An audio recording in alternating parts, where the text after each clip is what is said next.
हा भाऊ काय म्हणतोय ते बघून घेऊ. विजय थालपती यांनी तमिळनाडूच्या मुख्यमंत्री पदाचा भार स्वीकारल्याच्या नंतर शेतकऱ्यांसाठी सगळ्यात मोठा निर्णय घेतलेला आहे. सगळ्यात महत्त्वाचं म्हणजे त्यांनी तमिळनाडूमधील 14 लाखपेक्षा जास्त शेतकऱ्यांची कर्जमाफी केलेली आहे आणि कर्जमाफी करून शेतकऱ्याची मनं जिंकलेली आहे. मग आम्हा महाराष्ट्रातल्या शेतकऱ्यांना प्रश्न पडू लागतो की आम्हा शेतकऱ्यांचा विचार करणारं सरकार महाराष्ट्रामध्ये कधी येणार आहे. तमिळनाडूचे मुख्यमंत्री विजय थलापती यांनी 50,000 रुपयापर्यंत ज्या शेतकऱ्यांचं कर्ज असेल त्यांचं सरसकट कर्ज आणि 50च्या वरती असेल तर तुम्हाला 5,000 रुपयाची सवलत. म्हणजे जर तुझं 1 लाखाचं कर्ज असेल तर तुला 95,000 रुपये भरावे लागतील. आणि महाराष्ट्र सरकारने 2 लाखापर्यंत सरसकट कर्जमाफी त्याची घोषणा आणि ऑफिशियल या सर्व गोष्टी बाकी आहेत. पण 2 लाख रुपये कुठे 2 लाख कुठे 50,000.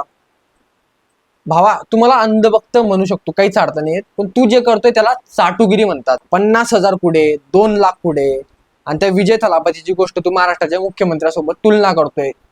शक्य नाही भावा. ते फॅक्ट्सवर बोलावं थोडं माणसाने. तू फक्त 14 लाख वगैरे आकडे वगैरे सांगितले, पण 50,000 रुपयाचं कर्ज असेल तरच सरसकट कर्जमाफी. 50च्या वरती असेल तर फक्त 5,000 रुपयाची सवलत आहे आणि बाकीचं सर्व भरावं लागेल. या गोष्टी पण सांग ना.